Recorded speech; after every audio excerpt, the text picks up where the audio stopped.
This has never happened. Happy Halloween, scale tippers, and welcome to Badger's Point.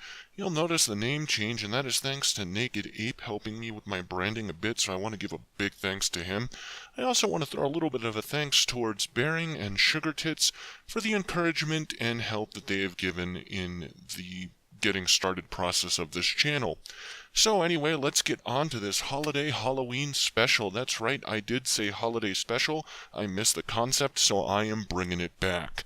Now, what are we going to cover today?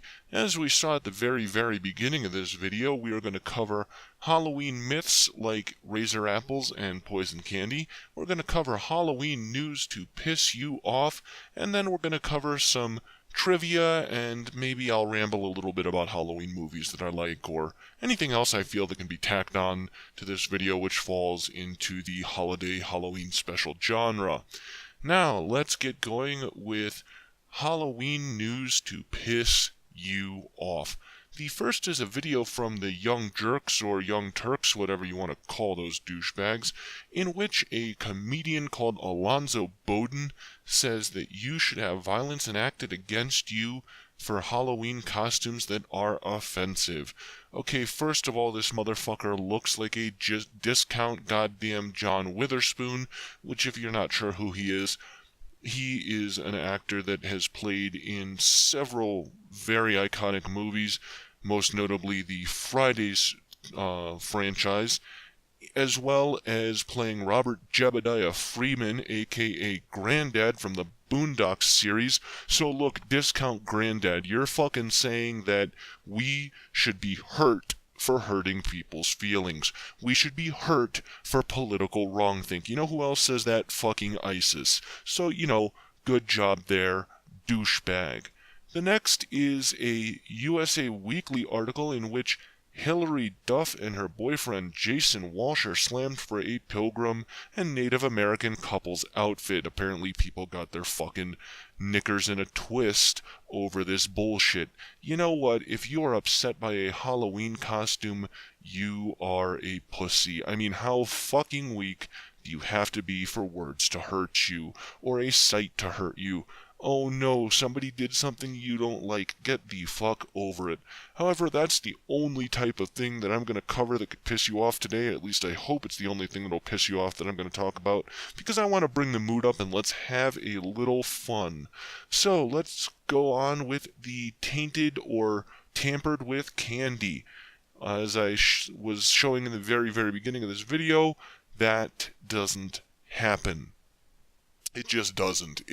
There are some very rare examples, but no one that I have been able to find has ever been severely injured or permanently scarred or killed because of this.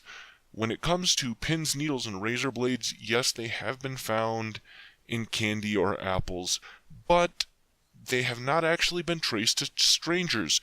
If they could be traced at all, they have been traced back to kids trying to play a prank on their relatives or friends. That is according to a Snopes article, which I will link down in the description. I am also going to link a Wikipedia article that covers basically the formation of the tainted candy myth. I know Wikipedia isn't considered to be the best source, but if you know how to use it, you can research any of the stuff that I'm about to cover. Anyway, where did the tainted candy myth come from? Because it is indeed a friggin' myth. So, where did it come from? Well, there are a few precursor events. The first is in 1959, a California dentist, William Shine, or Shane, gave candy-coated laxative pills to trick-or-treaters. Maybe his house got egged one too many times, but he got charged, and that really didn't hurt anyone. I mean, diarrhea, whatever. In 1964, an annoyed Long Island, New York woman gave out packages of inedible objects to people she believed too old to be trick-or-treating. The packages contained items such as steel wool dog biscuits, and here's the one that got her in trouble, ant buttons, which were not able to be mistaken as food or anything like that. They were clearly labeled with the word poison, so, nobody got injured, but she was prosecuted for that one.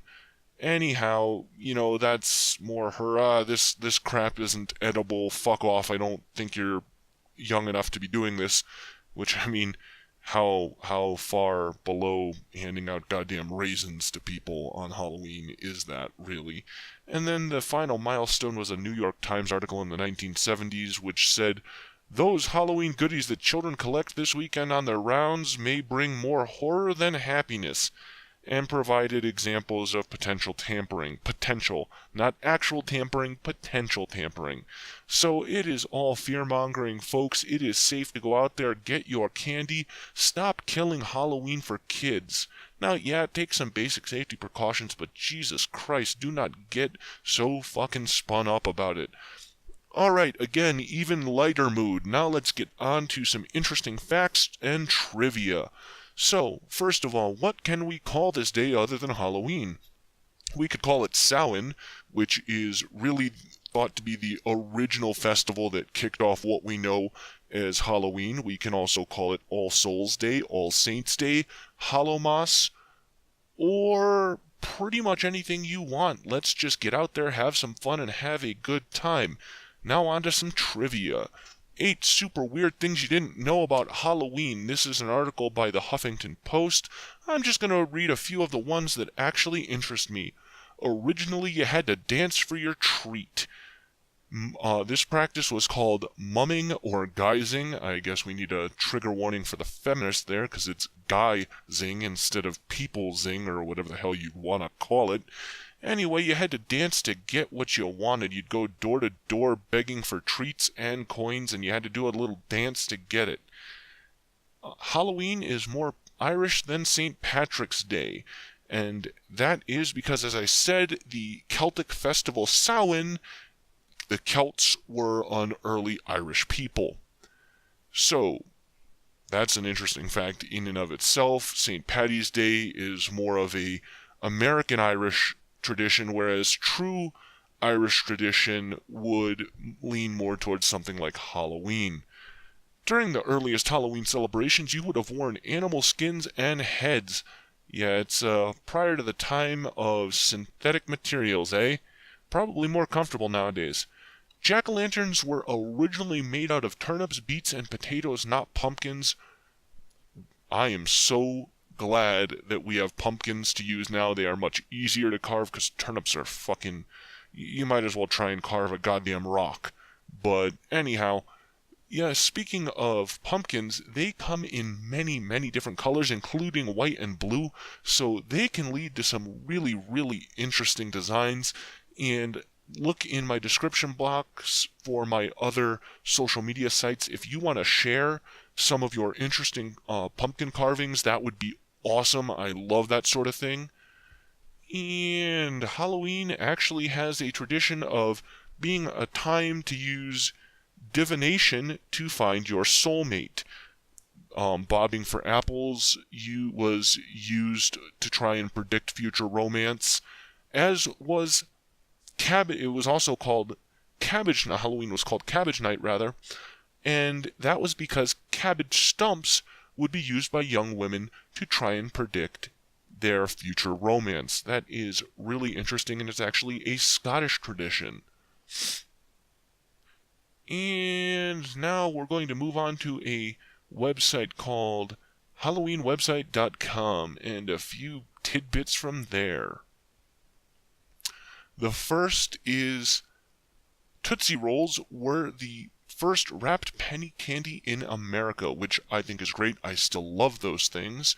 And the candy, by the way, that I absolutely freaking hate is goddamn candy corn. And yet every year, I have to agree with the great comedian Lewis Black on this. I swear to God, it is like I get fucking Alzheimer's. And I try it. Every year, I've fucking forgotten. Like, ooh, candy corn, I'll try it. Ah, fuck, why did I do that? I fucking hate it. Like, he covered that so perfectly. Now, a little bit more about Halloween candy. Snickers is actually the #1 chocolate bar for Halloween, which pretty much what I'd expect, although personally I like Hershey's with almonds. That's just me. Here is an interesting one. The fear of Halloween is known as Samhainophobia from the ancient Celtic festival, as I mentioned. Some monster folklore. Did you know that signs of a werewolf are a unibrow, hairy palms, tattoos, and long middle fingers? I think a fucking lot of feminists are goddamn werewolves then. And if anyone's good with art, that would be one hell of a meme, the werewolf feminist. So, all you artists out there, get on that one. And actually covering the whole concept of Halloween is the movie Halloween, which was made in only 21 days in 1978 and on a very limited budget. And God, does that movie hold up. It is a great movie. I mean, personally, one of my favorite scary movies is Leprechaun, because I am a very big fan of Warwick Davis. But, that's a whole nother thing there. Some more trivia about the movie Halloween. The Mike Myers mask that was used was actually a William Shatner mask painted white. I really wonder how Shatner feels about that one. The character Laura Strode that was in that movie, who was played by Jamie Lee Curtis, was actually named after John Carpenter's first girlfriend. What a way to get revenge. Good on you, Johnny. Now, here's some interesting tidbits that are completely off the movie basis, which is, if you see a spider on Halloween, it is the spirit of a loved one watching over you. Well, my friggin' ancestors must have gotten fat in the afterlife, because there is a huge motherfucking spider in my closet. I wonder if that's a gay spider. Am I oppressing him by keeping him in the closet?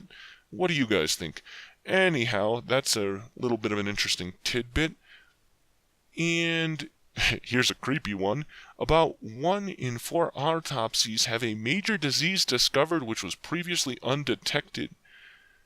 Finally, for tidbits, is the Ouija board ended up outselling the game of Monopoly in its first full year in Salem, with over 2 million copies sold.